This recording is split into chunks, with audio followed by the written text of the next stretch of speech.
31.9% are healthcare workers, and the male-female breakdown as before is 43% male, 57% female, with a median age overall of 48 for those incident cases. In terms of residential care facilities, we've been notified of 472 clusters in respect of residential care facilities overall, and that's no change. And similarly, in relation to nursing homes, no change in yesterday's number, 258. The total number of cases associated with clusters in residential care facilities is 6,703, and in respect of nursing homes, it's 5,170. And then in respect of deaths, in respect of residential care facility residents overall, it's 1,051, or 63.4% of the total. 919 are in respect of resident or nursing home residents. That's 55.4%. And then just this week's data in terms of recovery. Cases notified to midnight on Sunday the 31st, 25,056 at that point. 20,557, that's 20557, have recovered in the community, that's 82%. 2,141 have been discharged from hospital alive, that's a further 8.5%, bringing the total number recovered to 90.6%. So we're happy to take any questions now that you might have. Richard. Tony Richard Chambers from Virgin Media News. Just in light of some figures which we've seen over the past number of days, including over the weekend, in terms of the number of patients hospitalised with Covid-19 or who have been admitted to our hospitals, do you feel in any way that the progress that we have seen since April has slowed in any way, or are you still confident that the rate of progress is still good enough at this point? Overall, yes, but we have noted on occasion when there has been a slight increase in the number of people admitted to hospital or to intensive care units, and I've kind of flagged that to you when that's arisen. But I think overall we haven't seen a significant change overall in the behaviour of the virus or the important things that we keep track of. Today's Wednesday. We still have another 5 days potentially to go, although we have a meeting of NEFIT tomorrow and advice to give to government in relation to that, but we'll keep monitoring this over the course of the remaining days. With regard then to tomorrow's meeting of NEFIT, have you seen anything which would give you any pause on moving to phase 2, or are we still moving well towards that direction? Well, our planning assumption has been that we'll get there. We don't know for certain, but as yet, in terms of the detailed data, there's nothing that's suggesting to us at this point in time that we won't be in a position to make that recommendation. But I think we need to allow the remaining days of the week to elapse. Week 3 in the 3-week cycle is the important week, and we're keeping a very close eye on the figures. A lot of commentary over the weekend about, in particular, the travel restrictions in phase 2, the 20-kilometre movement limit. Some people, including senior politicians, have called for that to be scrapped entirely by the end of the month. Do you think that people are getting a bit lax of that? Do you think that in the minds of some people at least, that for some people the lockdown may already be over? There's no question that this has been challenging for people. I think, though, for the majority of people, we think we have still a high degree of compliance in terms of behaviour, and people understand what the basis of the advice is, and they're following it faithfully. And we know we've seen, and they've often been very public, if you like, occasions or examples of exceptions to that. But I think in the main, the public is staying with us. And what's going to be really important for us as we move through not just this phase, but further phases that are planned, if the disease keeps behaving in the way we would wish it to, the individual behaviours and the individual actions that we can each individually take, it will become important and more important that we each individually accept our own responsibility. And so the restrictions that have been in place over the last number of weeks, months at this point, have been mandated, if you like, at a national level by decisions of government. As we ease those, it'll be the measures that we all individually take, the responsibility we individually take to protect ourselves, to protect our families, to protect our communities, to protect the vulnerable in the community. These will become more and more important as we get to a point where we hope that the new normal, as we have eased the restrictions that are in place, is a different set of behaviours that help to keep us as infection-free as we can be. One more from me then. A number of publicans have been quoted in the media today in light of the protests which we saw in Dublin over the weekend, saying that because they saw that, they now think that they're going to bring ahead the opening of their bars, that they're going to be back open towards the end of this month in light of the fact that they saw this happen. They feel that there wasn't anything done to prevent that. What do you make about publicans who are sort of seizing the initiative and are saying, well, we're going to crack on and open our doors anyway, regardless of what the public health advice might be? So we were clear that our advice now is not around mass gatherings, that they simply either shouldn't be organised and they shouldn't be attended. And so some events that took place over the weekend that were not in keeping with that, it seems illogical for me then for others to conclude that because one thing has happened that's not in line with our advice, that a whole lot of other things that are not in line with our advice should now start to happen. So I would absolutely counsel against that. Okay, thank you. Yeah. Hi, Tony Shane Beattie from News Talk. Are you looking at opening playgrounds from next week? So we're looking at a range of measures to make, and I think we've said this from the moment at which we made advice available to government at the introduction, if you like, of the phase one easing of restrictions, that we would like to look more closely at measures that would help things for children and for parents looking after young children and so on. And I don't want to get drawn on the detail of what those might be. We still have to meet tomorrow to give consideration ultimately what that final set of recommendations might be. Government is going to have to consider them and accept them before they become policy or might form part of any easing of restrictions. And so we're having that meeting tomorrow, and we'll consider a range of things that I hope will add up to further support and further easing, if you like, in particular for children, because we are concerned about the impact of all of this for children. And you did say that you were concerned about the impact on children 2 weeks ago. So what you're discussing tomorrow with regard to children is the hope that that comes in next Monday then? Yes, in broad terms. There will be, and I don't want to get into, again, too much speculation until we've had the meeting and we finally make our advice and government makes its decisions based on that advice. But there may well be some measures in that take a little bit of time in terms of lead-in and planning for the relevant sectors. So it doesn't necessarily mean that everything we say is appropriate would all start on the same day. So there will be little nuance. And this is all on an assumption that in disease terms we think we're ready, and today isn't the day for making that assessment, even if we're able to say that in disease terms we're not seeing anything that at this point in time will tell us that we're not ready to move on. I know you spoke about this a week or two ago about visiting in nursing homes. There's an awful lot of people now who are worried about their loved ones in nursing homes and about the loneliness aspect of not seeing their family who are in nursing homes. Are we any closer to these creative solutions that you discuss to try and reunite families with their loved ones in nursing homes? Look, what I'd say about that, Shane, is that we're, again, very sensitive to the impact that this measure, this restriction on visiting, this blanket recommendation that's been in place now since mid-March, has had on people living in nursing homes, has had on people whose loved ones live in nursing homes, and all of the impacts that that's had.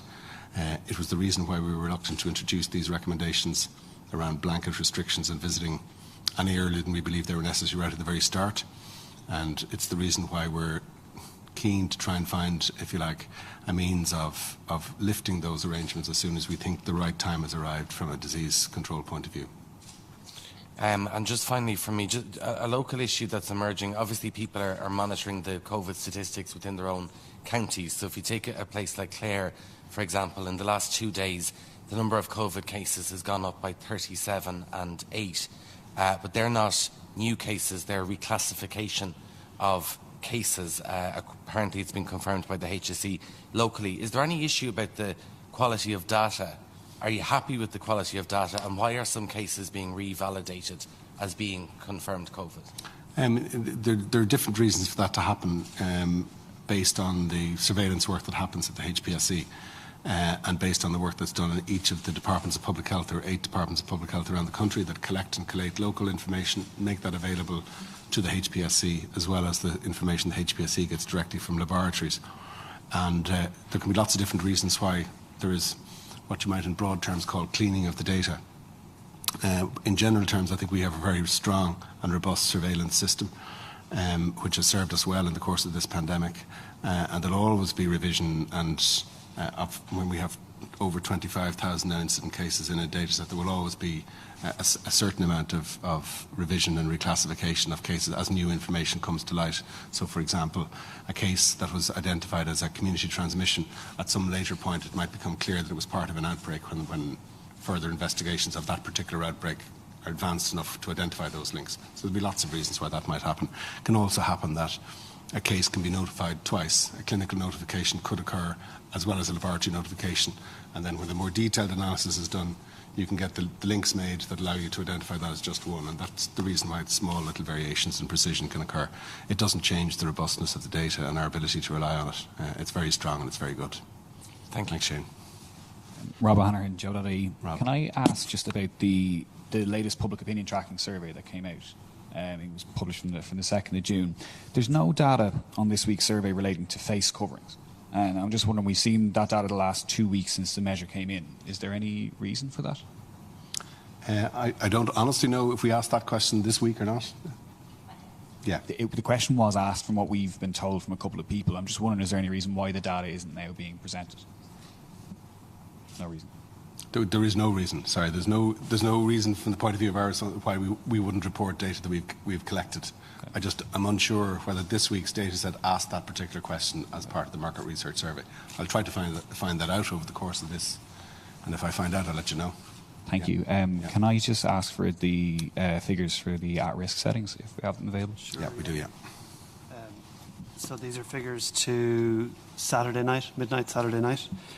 So across that week, across Roma, the travelling community, direct provision, and homeless residential facilities, there's only one new cluster within that 7 days, and that was in a direct provision setting. And then I'll give you the additional cases across those various groups. So amongst the Roma community, there's now 30 cases, which is an increase of 8. In the travelling community, there's still 64 cases, so no change. Direct provision, 176, which is an increase of 3. And homeless residential facilities, 34, which is an increase of 9 cases week on week. There was no new, just some extra information on workplaces as well, there was no new outbreaks notified in workplaces in the week to Saturday night. And then in the meat processing facilities, in particular, there's now been 1,048 cases, which is an increase of 123 in the 7 days, which is very similar to the increase the previous week, 103 the previous week. And do we have any new figures in relation to hospitalizations or deaths? I do. So no new deaths across any of those settings that I'm aware of. In relation to hospitalizations, there's been 2 additional hospitalizations in the Roma community, so a total of 9. 1 additional hospitalisation in the travelling community, so a total of 3. No new hospitalisations in direct provision, and 1 new hospitalisation in the homeless residential facilities, which gives a total of 7. And in the meat processing facilities, there's been a total of 27 hospitalisations, which is an increase of 8. Perfect. Thank you very much. Okay. From the journal.e. Just a question about immunity from COVID-19. Obviously, healthcare workers are treated as immune for 3 months after recovering from the infection. Does that guidance apply to the population in general as well? So if an individual contracts COVID-19, recovers, are they then treated medically as immune for 3 months? So not at the moment. We haven't sought to apply it more generally than that. We just considered that and made that advice available only in relation to healthcare worker settings. But that's something we pardon me? And what's the reason for the difference in terms of treatment of healthcare workers in the general population? We just have recommended that measure, if you like, for its application in healthcare settings because of the desire to try and ensure that we minimise the impact on the healthcare workforce. Okay, so that's the main reason in terms of using staffing pressure. Yeah, but look, we'll keep the whole thing under review.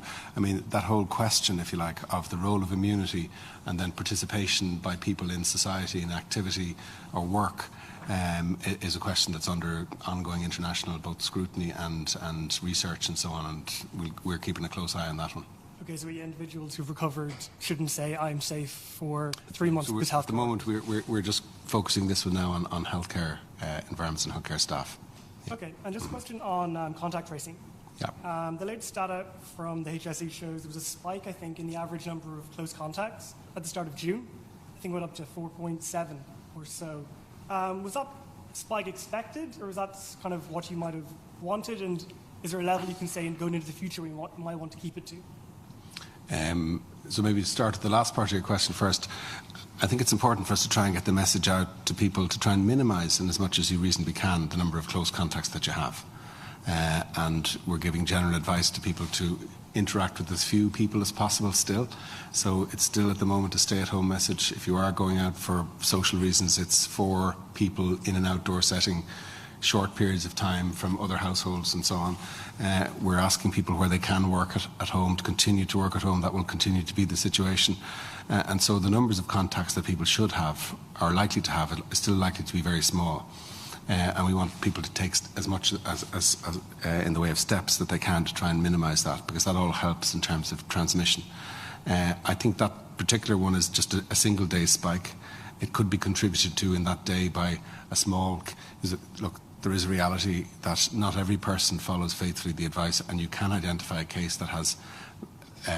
whereas the average might be 2 to 3 contacts, you could come across a case where there's 25 contacts with the case, and that can completely change the average in one day. So I wouldn't interpret that too much. But it is fair to conclude, as you are, that as we ease restrictions and as activity increases in general terms, and people's interactions will increase with that, even if we're saying, look, we want people to keep those interactions to a minimum, that will increase on average the number of contacts that people have, the number of contacts per case. So when we started all of this, we had a number that was, when we began to measure it accurately, it was in and around 20. It probably began even at a much higher number than that, and then dropped systematically over the following number of weeks from 10 down to 5, and then down to under 3, where it is and has been on a continuing basis. But it won't surprise us to see that creeping up a little bit based on the easing of the restrictions. And in terms of just finally, just if we were to follow that kind of idea of creeping up, what does a safe number look like to you in terms of that kind of creep up? So it's not the number of contacts, obviously, the safety isn't related to that. You have to interpret it in terms of the background number of cases. So if that's the average contact number and we have a really low number of cases, I'm obviously going to be much less concerned about that than a situation where we have a high number of cases and the same level of average numbers of contacts. So it really depends on where we're at with the disease in the first instance, the number of cases, what concern we'd have about the number of contacts. But the message to people would be to try and minimise them as much as possible, particularly, household contacts or close contacts. The average household size in this country, I think, is something in the region of about 4. So really we're talking about minimising your contacts outside of the household. Anybody who lives with you will be considered a close contact. And so we live with the people we live with. But the bit that we have control of, if you like, is the extent to which outside of the household environment we interact with people in workplace and other settings. Okay, thank you. Thank you. Hi, good evening. Just wanted to ask on the 14-day quarantine on people entering the country. That's something you were quite strong on, I think, last week, saying you were pushing to see that kind of put on a stronger legal footing. I know there was reasons that it wasn't at the time, but is that still the case? Is that still something you want to see brought in strongly, or watching what's happening internationally and borders open up, is it something that's up for discussion that could be eased? No, I think it's still part of our recommendations that we ask people to avoid non-essential travel, either from Ireland going abroad, making plans that they will have them coming back home, and then also people who might be planning non-essential trips here. There is still some essential travel for supply lines of both food, medicines, things of that nature. And there are other small numbers of exceptions that would apply, that would be essential travel requirements. But all non-essential travel, we're asking people either to Ireland or from Ireland to avoid that, and to avoid that for the foreseeable. And we'll keep that then under review, and keep it under review in the light of international guidance and what the disease transmission status is here and in other countries. The lower we get in terms of our transmission, the more important that becomes. The numbers coming through are very small now in relative terms compared to what they would be if there were no, obviously, travel restrictions in place or travel advisories in place. But as the numbers of cases in this country drops, the numbers of people coming here from other jurisdictions becomes more important, and that's the basis for that advice. Our objective is to try to ensure that we don't have non-essential travel happening.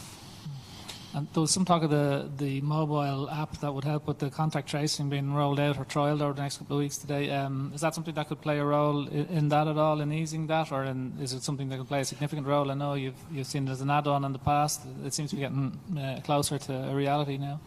Yeah. So the potential of it, and I think the trials are all about establishing whether this potential can be realised. The potential would be to help in identifying contacts that people are that that might be important contacts in transmission of the disease that people are not aware that they have. We still think the important thing for us to do is to try to make sure that we have our systems in place to identify close contacts through the basic public health and epidemiological work that happens to track and trace contacts. And those arrangements are in place now, and we have the ongoing reporting of performance numbers and turnaround times and so on for all of that through the work that the HSE publishes every day. If we find ourselves in a situation that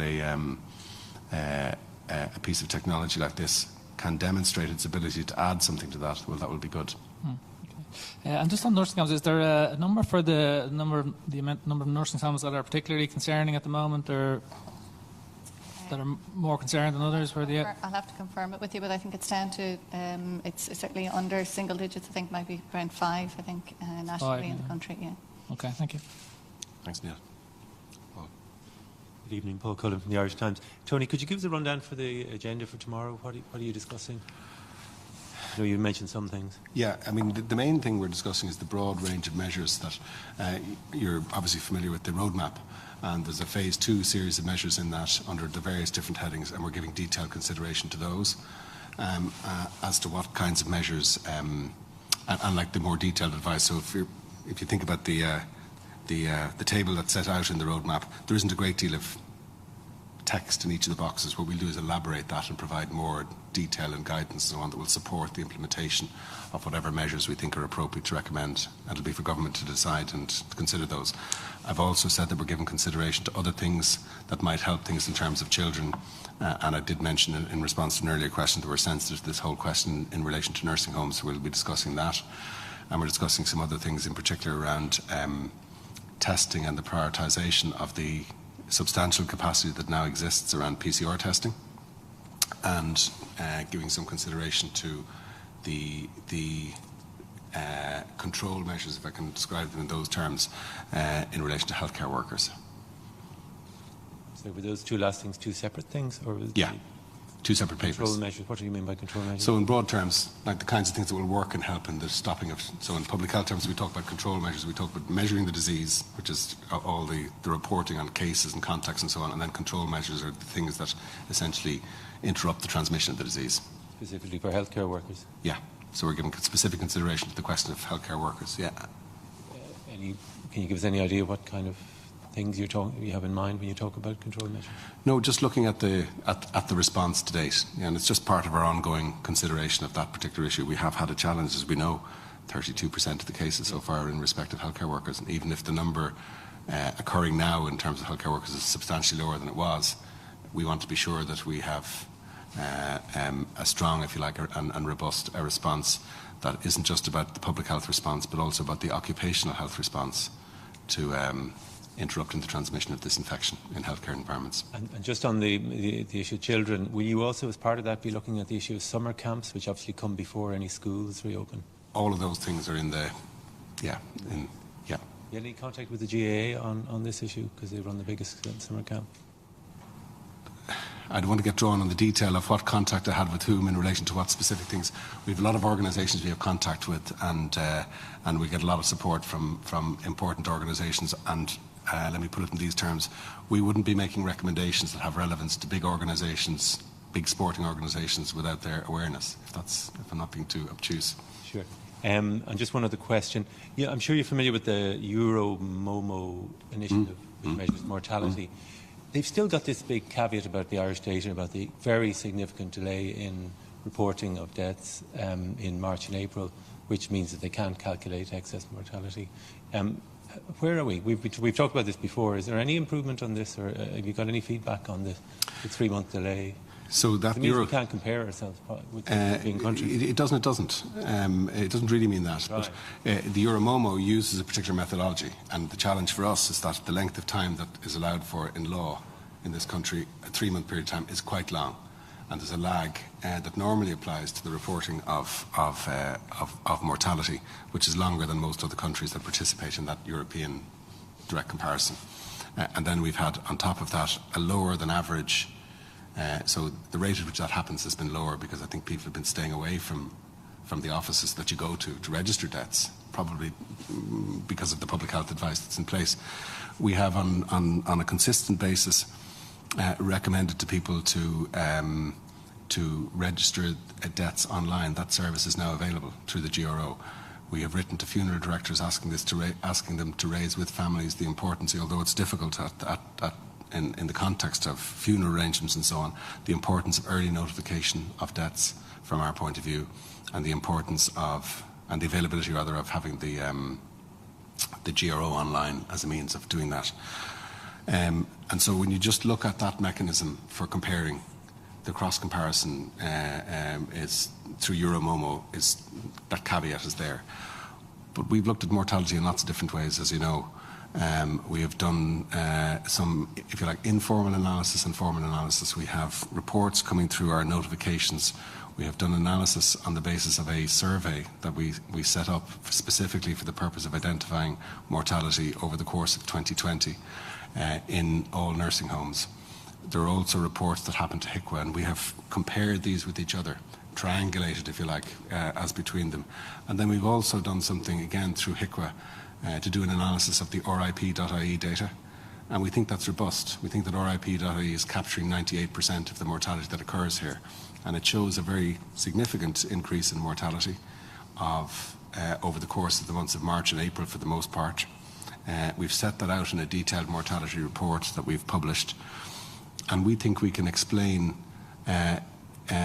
all of that excess mortality on the basis of the notifications that we have of confirmed and suspect or confirmed and probable cases of COVID-19, which puts us in a different situation to many other countries who have observed significant excess mortality, and they're not able to explain that mortality by reference to the identified cases of COVID-19 that they have notified, the mortalities related to COVID-19.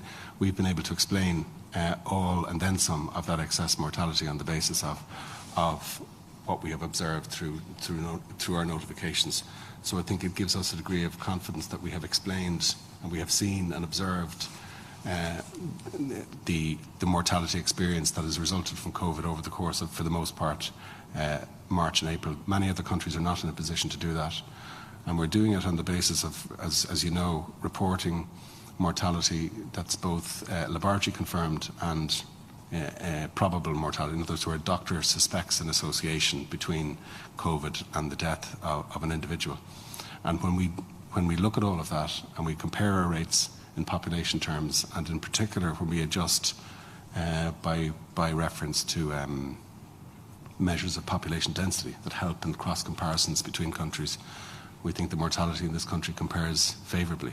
So we're not in a situation where we think we're not able to infer anything from the data we have available to us as to how we compare to other countries. But you're right in saying that the formal mechanisms that are used for the Euromomo study do limit cross-comparison because it relies on the statutory notification that just takes longer in this country than in other countries.